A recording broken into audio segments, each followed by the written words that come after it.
ABP Ganga में आप देख रहे हैं सुनो यूपी और मैं हूं आपके साथ आयुषी नेगी। और बुलेटिन में सबसे पहले बात करेंगे इरफान सोलंकी की, क्योंकि कानपुर पुलिस ने गुप्त सूचना के आधार पर रिजवान नाम के एक संदिग्ध को गिरफ्तार किया है। पूछताछ के बाद युवक बांग्लादेशी नागरिक निकला है, जिसके बाद पुलिस ने परिवार के सभी 4 लोगों को गिरफ्तार कर लिया है। बताया यह जा रहा है कि रिजवान कानपुर में रहते हुए कई देशों की यात्रा कर चुका है, जिसमें पाकिस्तान, बांग्लादेश, मलेशिया और नेपाल शामिल है। इसके पास से मिले कागजातों पर सपा विधायक इरफान सोलंकी की ओर से जारी लेटर हेड भी मिला है, जिसमें उसे भारतीय नागरिक बताया गया है। साथ ही साथ सपा पार्षद मन्नू रहमान की ओर से जारी किया गया निवास प्रमाण पत्र भी बरामद हुआ है। और युवक के पास से 3 अलग अलग नामों से उसके आधार कार्ड भी मिले हैं। अलग अलग नामों से 2 पासपोर्ट भी बरामद हुए हैं और साथ ही युवक के पास से कई देशों की करेंसी भी मिली है। पुलिस की अगर माने तो मामला राष्ट्रीय सुरक्षा से जुड़ा है और इसमें आगे की जांच की जा रही है। तो इरफान सोलंकी की मुश्किलें लगातार बढ़ती जा रही है। बांग्लादेशी नागरिक को पुलिस ने हिरासत में लिया है और पूछताछ में कहीं ना कहीं रिजवान सोलंकी से इसका कनेक्शन सामने आ रहा है। एक ऐसा व्यक्ति जो कि बांग्लादेश के खुलना का रहने वाला है, जो कि भारत का मूल नागरिक नहीं है, उसके पास से आधार कार्डों का पाया जाना, फेक आधार कार्ड का बनना, मल्टीपल पासपोर्ट्स का होना, उसके परिवार के पास 2-2 पासपोर्ट्स का होना और उसके द्वारा फॉरेन करेंसी रखना, एक सीमा से ज़्यादा इंडियन करेंसी कैश रखना और साथ में तमाम ऐसे कागजात मिलना जो कि एक गंभीर परिस्थिति की ओर इशारा करते हैं। इन सभी परिस्थितियों की जांच के लिए, सिचुएशंस एंड सर्कमस्टांसेस की जांच के लिए हमने मुकदमा दर्ज किया है मूलगंज थाने में और इस गंभीर प्रकरण की हम जांच कर रहे हैं। तो सपा विधायक इरफान सोलंकी की मुश्किलें बढ़ती जा रही है। कानपुर पुलिस की गिरफ्त में आए 4 बांग्लादेशी नागरिकों का इरफान सोलंकी से नाम जुड़ गया है और पकड़े गए बांग्लादेशी गैर कानूनी रूप से कानपुर में रह रहे थे। इनके पास से फर्जी पासपोर्ट, आधार कार्ड भी मिले हैं। लेकिन बड़ी बात यह है कि इनके निवास प्रमाण पत्र पर इरफान सोलंकी की गारंटी लेने के बाद ही बने हैं। तो इरफान सोलंकी की मुश्किलें बढ़ती जा रही है। ये 4 बांग्लादेशी नागरिक गिरफ्तार हुए हैं, जिनका कहीं ना कहीं इरफान सोलंकी से कनेक्शन सामने आ रहा है। गैर कानूनी रूप से कानपुर में ये रह रहे थे, जिनके पास से कई फर्जी पासपोर्ट, कई फर्जी आधार कार्ड मिले हैं और पुलिस अब इन्हीं के आधार पर आगे की जांच की जा रही है। कैसे इरफान सोलंकी का इन लोगों से कनेक्शन है, इसकी भी जांच की जा रही है।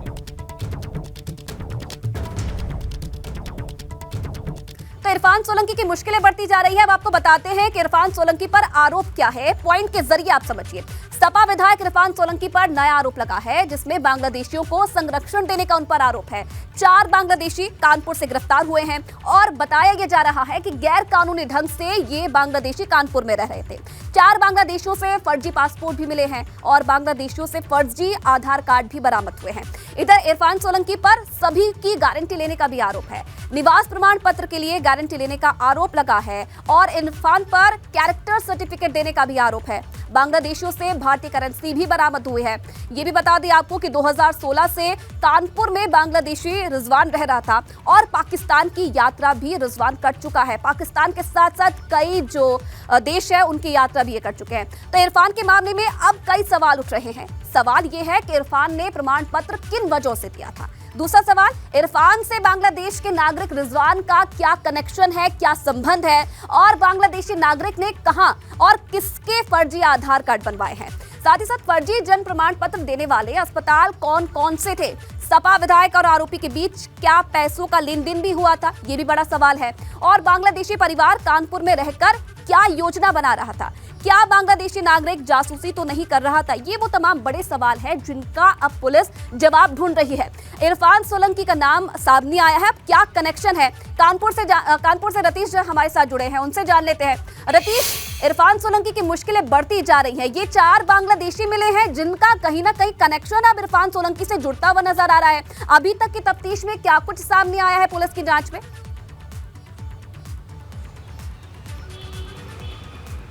बिल्कुल, देखिए ये कहानी अगर समझी जाए तो डॉक्टर रिजवान नाम का व्यक्ति जो बांग्लादेशी मूल का निवासी है, कोलरा का निवासी है बांग्लादेश का, वो 2016 में माफ़ कीजिएगा कानपुर आता है और यहीं का बन जाता है। बांग्लादेशी मूल की नागरिकता उसके पास है। हिना नाम की एक महिला से यहाँ पर शादी करता है और उसके बाद उसके 2 बच्चे भी होते हैं, एक बेटा एक बेटी, ससुर खालिद। ये तमाम लोग हैं जो काफ़ी ज़्यादा आशंका व्यक्त करते हैं। जो पुलिस की थ्योरी है और पुलिस ने जो दावा किया उसके मुताबिक करेंसी, कई देशों की करेंसी डॉक्टर रिजवान के पास से मिली है, जो कानपुर के आर नगर में इंपीरियल अपार्टमेंट में रह रहा था। इसके साथ ही बांग्लादेश का ये निवासी कानपुर में रह रहा था। नेपाल और पाकिस्तान, मलेशिया समेत तमाम देशों की इसने यात्राएं की हुई हैं। एक्टिविटी भी काफ़ी ज़्यादा सस्पिशियस थी। पुलिस को मुखबिर तंत्र के द्वारा ये पता चला था कि ऐसी बांग्लादेशी नागरिक यहाँ पर रह रहे हैं, लेकिन जब उनकी गहनता से जांच की गई तो इरफान सोलंकी का भी मामला निकल करके सामने आ गया। 2017-18 में 2 महीने के भीतर 2 बार इरफान सोलंकी के लेटर हेड पर ये लिखा गया कि डॉक्टर रिजवान को वो व्यक्तिगत रूप से जानते हैं और उनकी वो गारंटी लेते हैं कि ये यहाँ के मूल निवासी हैं, इसलिए इनके निवास प्रमाण पत्र को बना दिया जाए। तो इसके बाद ही निवास प्रमाण पत्र बनाया गया। और जानते हैं कि जब पार्षद और विधायक लेकर के देते हैं उसके बाद ही जो सरकारी दस्तावेज होते हैं यानी आधार कार्ड, पासपोर्ट, ये बनने का रास्ता साफ होता है। उसके बाद ही जाली पासपोर्ट बने, फर्जी पासपोर्ट बने और कई आधार कार्ड भी बरामद हुए हैं कोलकाता के एड्रेस के, कानपुर के एड्रेस के। पूरे कुल मिलाकर बात की जाए तो एक सस्पिशियस एक्टिविटी, सस्पिशियस परिजन फैमिली को लेकर के ये पूरा मामला खोजबीन की जा रही थी, लेकिन इसमें इरफान सोलंकी और पार्षद मन्नू रहमान का भी एंगल निकल करके सामने आ गया और पुलिस अब इसकी गहनता से जांच की बात कर रही है। मूलगंज थाने के अंतर्गत ये गिरफ्तारियां हुई हैं और मूलगंज थाने में इन लोगों के खिलाफ आरोप पत्र जो केस है वो भी दर्ज कर लिया गया है। लेकिन इस सब के बीच इरफान सोलंकी पर एक और मामला निकल करके सामने आया और आने वाले दिनों में उनकी मुश्किलें और ज्यादा बढ़ने जा रही हैं। जी चलिए, बिल्कुल रतीश, देखने वाली बात है। जांच जब पूरी होगी तो क्या कनेक्शन और सामने आता है इरफान सोलंकी से इन लोगों का। बहुत धन्यवाद आपका तमाम जानकारी देने के लिए। चलिए आगे बढ़ेंगे, बात करेंगे डिंपल के संसद पद की। तो बड़ी खबर आपको बता दें, मैनपुरी उपचुनाव में जीत के बाद आज शपथ लेंगी डिंपल यादव। आज दिल्ली आएंगी नवनिर्वाचित सांसद डिंपल यादव और डिंपल दिल्ली में लोकसभा सांसद के रूप में शपथ लेंगी। डिंपल यादव के साथ अखिलेश यादव भी दिल्ली आ सकते हैं।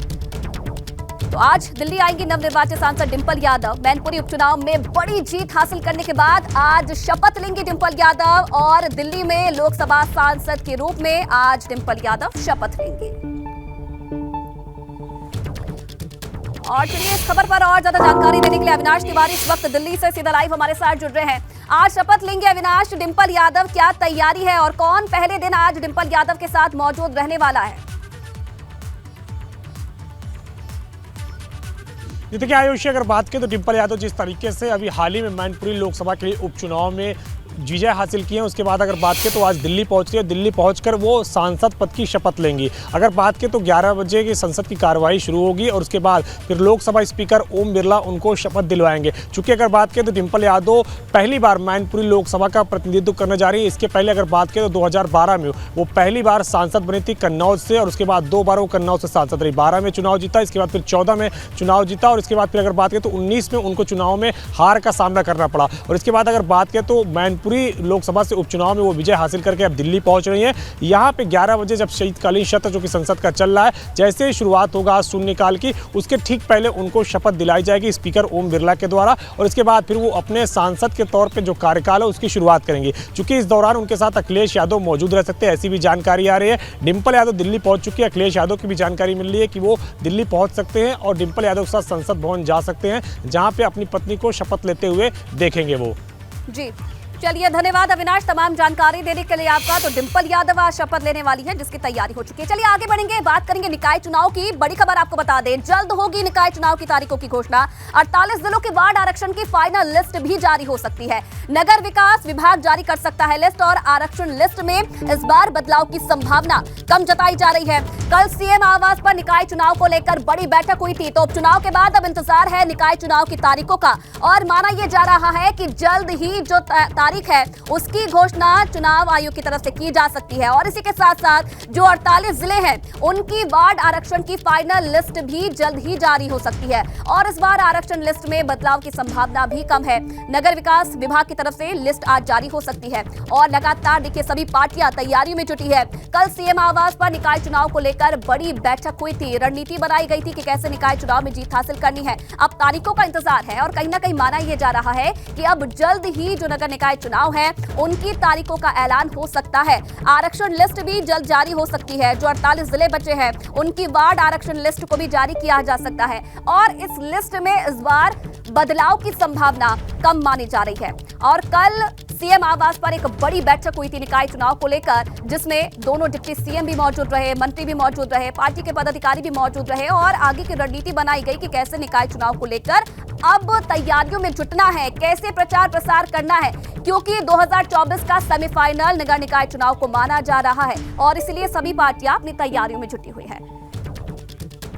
तो देखिए, निकाय चुनाव को लेकर भाजपा बनाएगी 13 सदस्यीय स्क्रीनिंग कमेटी। ये बड़ी जानकारी मिल रही है। महापौर, नगरपालिका और नगर पंचायतों के अध्यक्ष कमेटी में शामिल होंगे। कमेटी में जिला अध्यक्ष, जिला प्रभारी, सांसद और विधायक भी शामिल होंगे। चुनाव संयोजक, निकाय और मंडल अध्यक्ष समेत अन्य पदाधिकारी भी शामिल होंगे। 13 सदस्यीय स्क्रीनिंग कमेटी तय करेगी कि पार्षद प्रत्याशी का चयन, पार्षद प्रत्याशी कौन होगा, इसका चयन 13 सदस्यीय स्क्रीनिंग कमेटी की तरफ से किया जाएगा। तो देखिए, भाजपा की तरफ से शुरुआती दौर से ही जो रणनीति थी उसे बनाना शुरू हो गया था, क्योंकि 2024 का सेमीफाइनल ये माना जा रहा है और इसलिए भारतीय जनता पार्टी कोई भी कोर कसर नहीं छोड़ना चाहती है निकाय चुनाव को लेकर भाजपा की तरफ से। इसलिए 13 सदस्यीय स्क्रीनिंग कमेटी बनाई गई है, जिसमें महापौर, नगरपालिका और नगर पंचायतों के अध्यक्ष शामिल हैं। कमेटी में जिला अध्यक्ष और जिला प्रभारी, सांसद, विधायक भी शामिल होंगे और साथ ही साथ चुनाव संयोजक, निकाय और मंडल अध्यक्ष समेत अन्य पदाधिकारी भी शामिल होंगे। और चलिए, फिलहाल क्या कुछ तैयारी है सभी पार्टियों की निकाय चुनाव को लेकर। विवेक त्रिपाठी इस वक्त सीधा लाइव हमारे साथ जुड़ रहे हैं। विवेक, उपचुनाव के बाद अब नगर निकाय का चुनाव, सबसे पहली बात यह है कि कब तारीखों की घोषणा होगी, क्या जानकारी, क्या सूत्रों के हवाले से जानकारी मिल रही है कि कब तक जो तारीख है उसकी घोषणा हो सकती है? और भाजपा की अगर बात की जाए तो क्या रणनीति बनाई जा रही है? आयुषी, सबसे पहले तो बता दें कि जिन 48 जिलों की बात की जा रही है उनका आरक्षण 1 तारीख को जारी हुआ था और कहा गया था 1 हफ्ते का समय दिया गया था। 8 तारीख तक आपत्तियां प्राप्त होनी थी और उसके बाद उन आपत्तियों का निस्तारण किया जाना था। निस्तारण हो चुका है। सभी जिलों के डीएम ने अपने अपने जो निस्तारण करके आपत्तियों को अपने अपने जिले की सूचना नगर विकास विभाग को भेज दी है। आज उन 48 जिलों की फाइनल लिस्ट जारी हो सकती है। इसके अलावा जो 27 जनपद बचेंगे उनकी लिस्ट भी इसी तरह से आगे जारी होगी। 15 दिसंबर के आसपास ये माना जा रहा है कि जो उत्तर प्रदेश निर्वाचन आयोग है वो तारीखों की घोषणा कर सकता है। 15 या 16 दिसंबर को चुनाव की तारीखों का ऐलान हो सकता है। हालांकि इससे पहले ही सारी पार्टियां, चाहे वो भारतीय जनता पार्टी हो, चाहे समाजवादी पार्टी हो या कांग्रेस हो, बसपा हो, सभी अपने अपने कैंडिडेट का चुनाव करने में जुट गए हैं। भाजपा ने स्क्रीनिंग कमेटियां बना दी हैं, जिसमें दोनों डिप्टी सीएम रहेंगे, संगठन के लोग रहेंगे, विधायक रहेंगे, मंत्री रहेंगे, महापौर रहेंगे, कुछ पार्षद भी हो सकते हैं। 13 सदस्यों की कमेटी, इसमें नाम फाइनल होने हैं और कल शाम को कई नाम आए भी थे, कुछ और नाम जुड़ने हैं। आज ये स्क्रीनिंग कमेटी फाइनल हो जाएगी। उसके बाद जो महापौर के पद के लोग होंगे, यानी पूरे जनपदों में जो नगर निकाय हैं, नगर निगम है, जहां महापौर का पद होता है, निकायों में जहां चेयरमैन का पद होता है, जो पार्षद के पद होते हैं, पार्षदों को किस आधार पर टिकट देना है, महापौर का चेहरा कौन होगा, चूंकि कई ऐसे जनपद हैं जहां आरक्षण की सूची फाइनल हो चुकी है और जो बिल्कुल, तो काउंटडाउन शुरू हो गया है विवेक, और अब इंतजार है तारीखों का। आप बने रहिए हमारे साथ, आगे भी जानकारी आपसे लेते रहेंगे। और इसी बीच देखिए, लखनऊ से एक बड़ी खबर बता दें, निकाय चुनाव के लिए सीएम योगी करेंगे रोड शो और जनसभा। 13 दिसंबर के बाद रोड शो और जनसभा की शुरुआत होगी। सभी नगर निगम और बड़े निकाय वाले शहरों में रोड शो और जनसभा सीएम योगी आदित्यनाथ की तरफ से की जाएगी। यूपी भाजपा ने सीएम योगी आदित्यनाथ के प्रचार का कार्यक्रम तय कर दिया है। दोनों डिप्टी सीएम, मंत्री और पार्टी के प्रदेश पदाधिकारी भी प्रचार प्रसार करेंगे। तो सीएम योगी आदित्यनाथ की तैयारी, अब तमाम सौगातें देने के बाद जनसभा की शुरुआत होगी, रोड शो की शुरुआत होगी और सभी नगर निगम और बड़े निकाय वाले शहरों में रोड शो और जनसभा करेंगे। और इस खबर पर और ज्यादा जानकारी देने के लिए विवेक लगातार हमारे साथ बने हुए हैं। विवेक, तमाम प्रबुद्ध सम्मेलनों को संबोधित करने के बाद, तमाम सौगातें देने के बाद अब बारी है रोड शो और जनसभा, और इस बार भी जिम्मा सीएम योगी आदित्यनाथ ने ही संभाला है।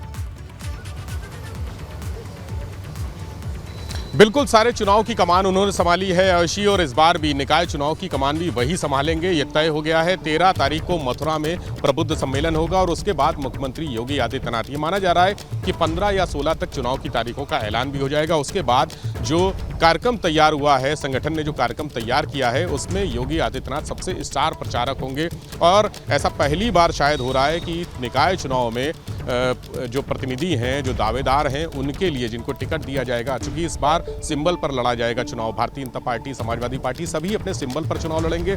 अब मुख्यमंत्री योगी आदित्यनाथ खुद जो बड़े नगर निगम हैं और जो बड़े निकाय हैं वहां पर खुद रोड शो करेंगे, जनसंपर्क करेंगे, जनसभाएं करेंगे।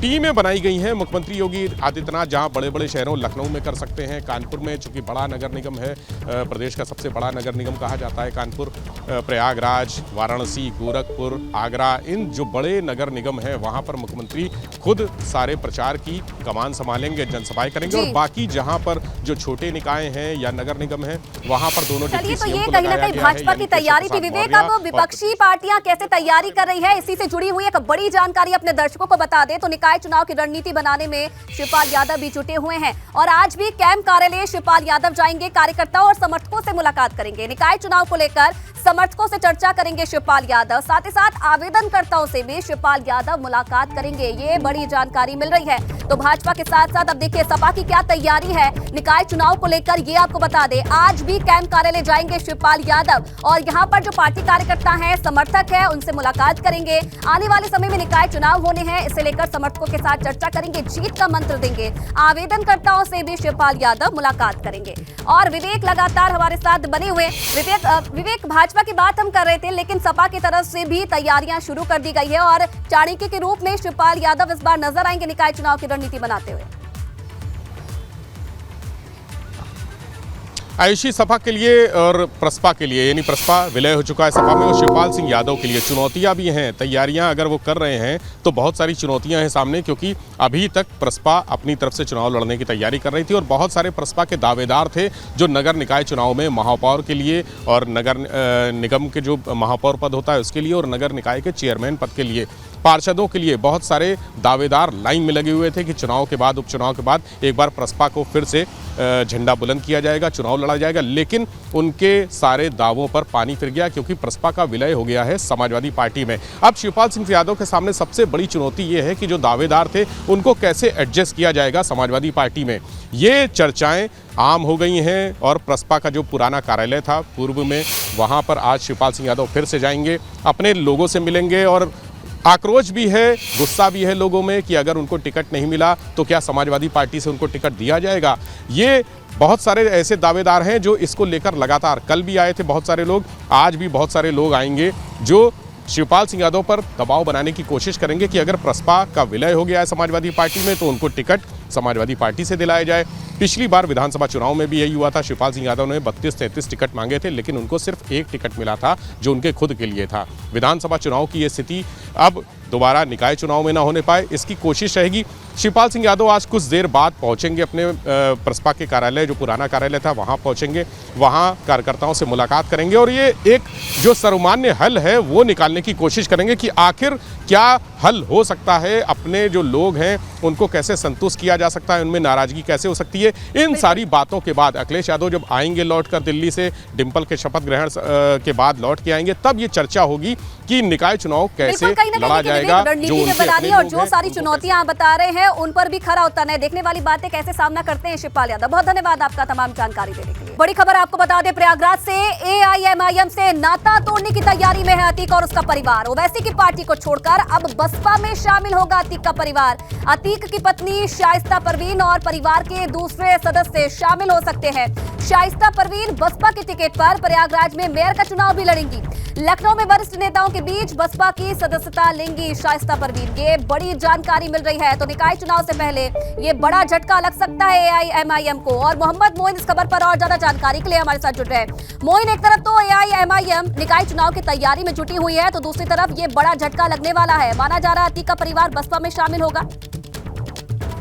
देखिए, पिछले साल 7 सितंबर को अतीक अहमद और उसका पूरा परिवार जो है वो असदुद्दीन ओवैसी की पार्टी एआईएमआईएम में शामिल हुआ था। लेकिन एबीपी गंगा के पास इस बात की पुख्ता जानकारी है कि जो अतीक का परिवार है वो असदुद्दीन ओवैसी की पार्टी से नाता तोड़ने जा रहा है। अतीक की पत्नी शाइस्ता परवीन और परिवार के कुछ दूसरे सदस्य जल्द ही बहुजन समाज पार्टी में शामिल होंगे। इतना ही नहीं, अतीक की पत्नी शाइस्ता परवीन जो है वो प्रयागराज से मेयर का चुनाव भी लड़ेंगी बीएसपी के टिकट पर। तो माना यह जा रहा है कि 2 दिन पहले ही आपने देखा था, कल मायावती का एक ट्वीट आया था जिसमें रामपुर चुनाव को लेकर उन्होंने अखिलेश यादव पर निशाना साधा था और उनके मुस्लिम प्रेम पर सवाल उठाए थे। तो मायावती एक सियासी फार्मूला जो एक प्रयोग करने जा रहे हैं दलित मुस्लिम गठजोड़ का, जिसकी बात वो पिछले काफी दिनों से कर रहे थे। हालांकि अतीत की कुछ बातें याद करें अगर तो बहुत अच्छा अनुभव नहीं रहा है अतीक के परिवार और मायावती की पार्टी का, लेकिन अब पुरानी बातों को नजरअंदाज कर जो है वो अतीक की पार्टी, अतीक अहमद का परिवार जो है वो बहुजन समाज पार्टी में शामिल होने जा रहा है। और एबीपी गंगा के पास इस बात की पुख्ता जानकारी है कि बहुजन समाज पार्टी जल्दी जो नगर निकाय के चुनाव होने जा रहे हैं उसमें अतीक की पत्नी शाइस्ता परवीन को मेयर का टिकट देगी। प्रयागराज से मेयर का चुनाव लड़ाया जाएगा शाइस्ता परवीन को। तो ये इस वक्त की बड़ी खबर है और इस बात की पुख्ता जानकारी ये भी है कि बहुत जल्दी ये जो है। चलिए बिल्कुल मोइन, अगर शामिल होती है शाइस्ता तो देखने वाली बात है कितना फायदा इसका बसपा को मिलेगा आगे आने वाले चुनाव में। बहुत धन्यवाद आपका।